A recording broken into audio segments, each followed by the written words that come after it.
Hi, my name is Destiny Harding, and I want to talk to you about what I learned in macroeconomics so far.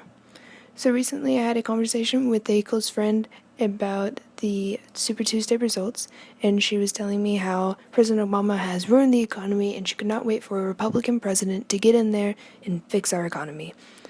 So I informed her about how the president has very little to do with our economic state, and she told me basically that I had no idea what I was talking about, even though I'm taking an economics class. So I didn't want to hurt her feelings or insult her any. I just dropped the topic and kept quiet for a while. So recently I ran into an opportunity cost situation where I needed a new chair. So I went to Office Depot and I sat in a couple of chairs because I wanted to get a feel for how they felt compared to my old chair. And they were way better than my old chair, so that was a really great sign. But they were a lot more expensive than the chairs on Amazon that I had been searching for.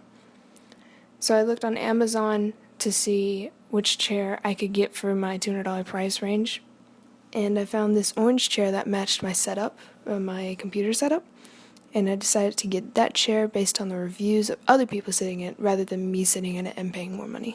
So recently Apple's been in the news, and the FBI had came to Apple to ask them to hack into a phone of a criminal.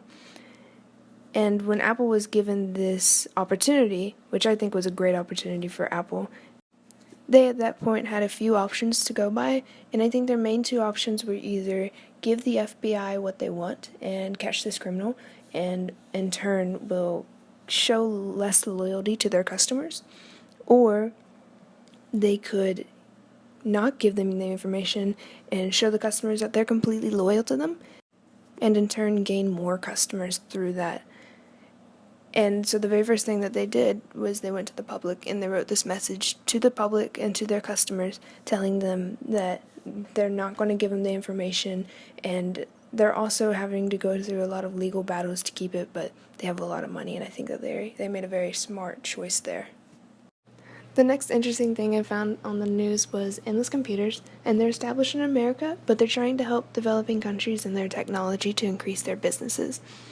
They are offering a $79 computer that has very little specs, so only 2 gigabytes of RAM and a very small hard drive, but it also has an HDMI and VGA port to where you can hook it up to practically any modern TV screen, and a keyboard and mouse would be just adding another $10 to that.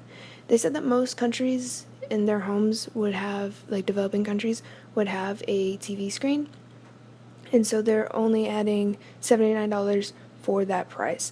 This computer has an encyclopedia that's built in, and it doesn't require Wi-Fi capabilities because it's an offline encyclopedia.